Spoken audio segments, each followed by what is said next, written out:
Hello दोस्तों, आप सभी का स्वागत है आपके अपने यूट्यूब चैनल उड़ान क्लासेस अयोध्या में। आज हम आप लोगों के लिए लेके आए हैं एग्रोनॉमी के 10 महत्वपूर्ण प्रश्न। ये प्रश्न ऑब्जेक्टिव टाइप पे होने वाले हैं और ये हमारे लिए बहुत ही महत्वपूर्ण हैं, या इवन एग्रीकल्चर पढ़ने वाले सभी बच्चों के लिए महत्वपूर्ण होने हैं। जो भी एग्रीकल्चर नहीं भी पढ़ रहे हैं उनके लिए भी महत्वपूर्ण होने वाला है ये सेशन, क्योंकि ये सभी कंपटीशन एग्जाम में बार बार पूछे जाते हैं या रिपीटेड क्वेश्चन हैं।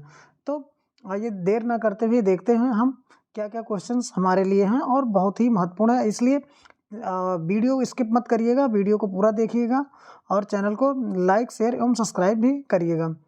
तो अपने दोस्तों को जितने भी ग्रुप्स हों आपके पास उस सब में शेयर करिए और हमें सपोर्ट करिए, है ना, क्योंकि आपके एक लाइक करने से और शेयर करने से हमें मोटिवेशन मिलता है, तो हम आपके लिए और अच्छे अच्छे वीडियो और मेहनत करके ला पाएंगे, ठीक ना।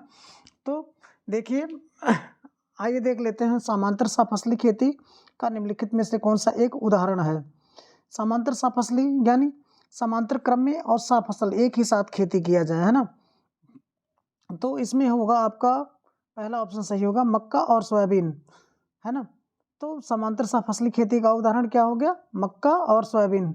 अब अगला क्वेश्चन देखते हैं, मक्का, तोरिया, गेहूं, मूंग फसल चक्र को क्या कहते हैं। मक्का, तोरिया, गेहूं, मूंग फसल चक्र को कहते हैं, इसको कहते हैं रिले फसल पद्धति। इसमें रिले फसल पद्धति यानी एक को हम बो रहे हैं और दूसरे को, एक को कटाई कर रहे हैं दूसरी बुआई कर रहे हैं, एक को कटाई कर रहे हैं दूसरी, रिले यानी कंटिन्यू जिसको हम करते हुए जा रहे हैं, है ना। ठीक, ये रिले फसल पद्धति बोलते हैं उसे। यानी एक हम बो रहे हैं, एक काट रहे हैं दूसरी बो रहे हैं, एक काट रहे हैं दूसरी बो रहे हैं, एक काट रहे हैं दूसरी बो रहे हैं, ठीक, समझ गए। और इसको और डिटेल से समझना हो तो हमारे जो वीडियो क्लासेज हैं उसमें देखिएगा एग्रोनॉमी के, तो उसमें और बढ़िया से समझाया गया होगा। विभिन्न ऊंचाइयों के, अगला क्वेश्चन है, विभिन्न ऊंचाइयों के पौधों को एक ही खेत में एक ही साथ पैदा करने को कहते हैं। विभिन्न ऊंचाइयों के पौधों को एक खेत में एक ही साथ पैदा करने को कहते हैं। इसमें ऑप्शन है बहुल फसलोत्पादन, बहुस्तरीय फसलोत्पादन, मिश्रित फसलोत्पादन और संयुक्त फसलोत्पादन। ये हो गया आपका संयुक्त फसलोत्पादन, ठीक। जैसे आपका मिश्रित फसलोत्पादन क्या होता है, मिश्रित में होता है एक ही खेत में कई सारे फसलें बोना, कई चीज़ें, जैसे मटर के साथ गेहूं बो देना, गेहूं और सरसों बो देना, ये सब चीज़ें क्या होगी, मिश्रित हो गया। और मिश्रित फार्मिंग जो होता है उसमें खेती के साथ साथ पशुपालन भी होगा, मुर्गी पालन भी होगा, ये सब चीज़ें की जाती हैं। तो आइए अगला क्वेश्चन देख लेते हैं, खड़ी फसल के कटने से पूर्व उसी खेत में दूसरी फसल के बोने को कहते हैं इंटरक्रॉपिंग। खड़ी फसल के कटने से पूर्व उसी फसल में दूसरी फसल के बोने की कहते हैं, खड़ी फसल के कटने से पूर्व उसी खेत में दूसरी फसल के बोने को कहते हैं इंटरक्रॉपिंग।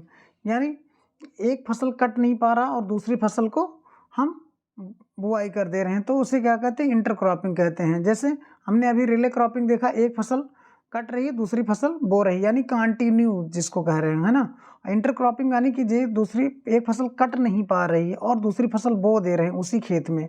जैसे हम लोग धान की कटाई करने वाले होते हैं और नमी उसमें ज़्यादा होती है तो क्या कर देते हैं, मसूर बो देते हैं उसी में, है ना, या बरसीम बो देते हैं रबी की फसल में, ठीक, उसे बोलते हैं इंटरक्रॉपिंग।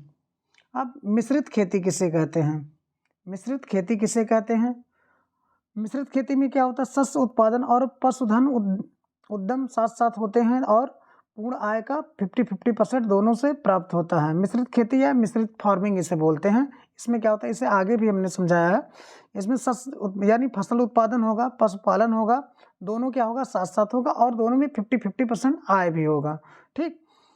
ये हो गया पांचवा क्वेश्चन। अब छठवां, भारतवर्ष को कितने शस्य जलवायु क्षेत्रों में बांटा गया है। भारतवर्ष को कितने शस्य जलवायु क्षेत्रों में बांटा गया है, यानी एग्रो क्लाइमेटिक जोन में, कितने एग्रो क्लाइमेटिक जोन में बांटा गया है भारत को, ये 15 है। अगर आपको ये पूछा जाता है कि उत्तर प्रदेश को कितने एग्रो क्लाइमेटिक जोन में बांटा गया है शस्य जलवायु क्षेत्र में, तो ये हो गया आपका 9। अब 7वां क्वेश्चन देखते हैं आगे। 7वां क्वेश्चन, मक्का, आलू, प्याज के एक वर्षीय फसल चक्र की गहनता क्या होती है। मक्का, आलू, प्याज के एक वर्षीय फसल चक्र की गहनता।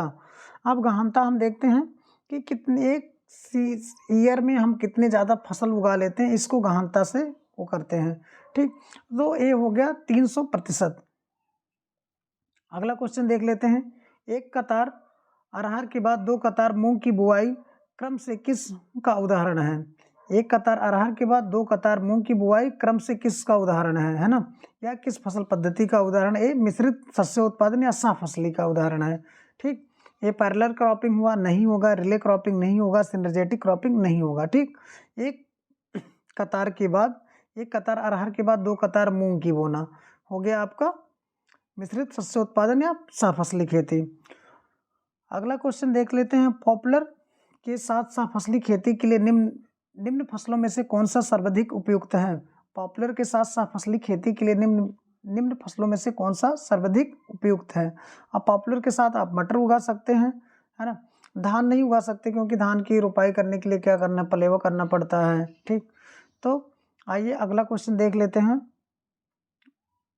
खरीफ और रबी फसलों के लिए उपलब्ध प्रौद्योगिकी की दृष्टि से निम्नलिखित में से एक तरीके के फसल नियोजन के लिए अधिक मांग होगी।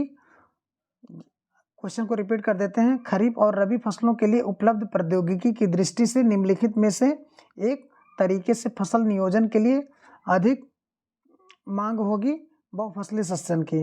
इसमें बहुफसली यानी एक फसल से ज़्यादा बुआई करते हैं। तो दोस्तों आज का सेशन यही ख़त्म करते हैं और हम आशा करते हैं कि ये वीडियो आपको पसंद आएगा। पसंद आए तो लाइक करिए, शेयर करिए एवं सब्सक्राइब करिएगा। तो और अपने दोस्तों के साथ या फिर जितने भी ग्रुप्स हैं, जितने भी एग्रीकल्चर पढ़ने वाले बच्चों हैं, सबको शेयर करिए, प्लीज़ सबको शेयर करिए और हमें सपोर्ट करिए। धन्यवाद।